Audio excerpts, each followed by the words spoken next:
السلام علیکم ګرانو کتونکو راځئ چې د شیخ ادریس صاحب هغه ویډیو اورو چې په کوم باندې په ده باندې تنقید شوی و. نو راځئ چې په ګډه سره دا ویډیو واورو. ضروري غوندې خبره ادا ده چې الحمدلله هلکه زه ګورې صفا او پاک او حق خبره کوم. د خدای پاک فضل دی. ډېره موده دا اوس چې خلک تلي عمرې له او واپس راتل بلا فلیټونه کینسل شو. ولې؟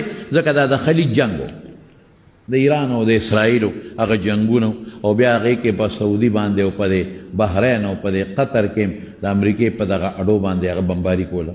خبره یاده ده که نه؟ ډېر فلیټونه کینسل شو. قسم دی چې زمونږ د علاقې ډېر خلک په بحرین کې ډېر هلکان، په قطر کې او دارنګې په اماراتو کې، په دوبۍ کې جړل به چې خدایه دا خو پلیټونه بند دي، مونږ خو تللی نه شو، دا به څه کوو؟ او بمبارۍ.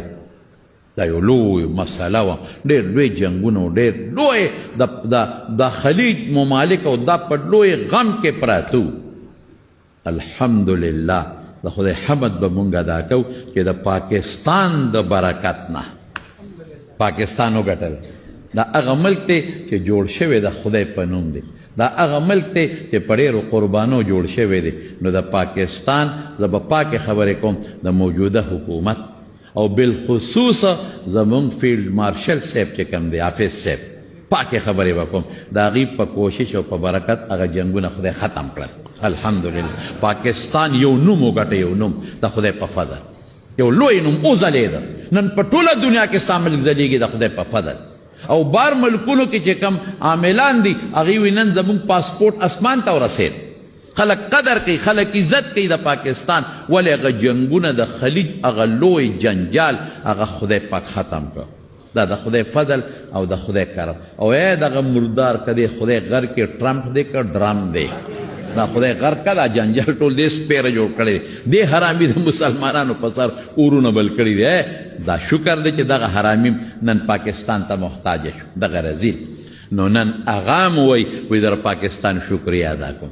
او د پاکستان د وزیر اعظم او دغه فیلډ مارشل صاحب نومونه یې غښتي دي چې د دې د برکت نه دا شی. او وی خبره نور هم جوړېدو واله ده، وی زم پاکستان ته را روان یم. نو ښه ده چې راشي د پاکستان عزت به وکړي، خو ډېر پلیت قدم دی. نو به هر کیف خیر د پاکستان یو امیج، یو نوم پې اوچتېږي، نور هم غټه خبره ده. نو موږ به د دې دعا به کوی نن چې خدایا ولې چې زمونږ دا ملک اوچت شي، وځلیږي، نو ته به هم ځلیږې، موږ به هم ځلیږو. خدای دې زمونږ دا ملک وځلی، نور دې هم خدای وځلی. او چې دا څومره کوششونه وشو د امن دپاره، امن خو ښه شی دی، چې امن نی خو تباهي ده. چې دا څومره کوششونه وشو او په دې مسلمانانو ملکونو کې دا امن راغی او بدامني ختمه شوه. دا د پاکستان د کوششونو په برکت باندې الله دې نورم ترقی ورکړي، الله دې نورم کامیابی ورکړي. دا دعا به موږ د الله نه کوو. په وطنونو کې د خدای امن راولي. او دا سوال به ورسره دړی د اخلاص نه کوو چې زموږ دا ملک په ډېرو قربانو جوړ دی. الله دې دې له نوره ترقي ورکړي. خو د دې ملک کوڅه کوڅه، ګوټ ګوټه، ګلی ګلی او کوڅه کوڅه د الله د قرآن او د سنت په رڼا روښانه کړي. دا سوال به ولګوو.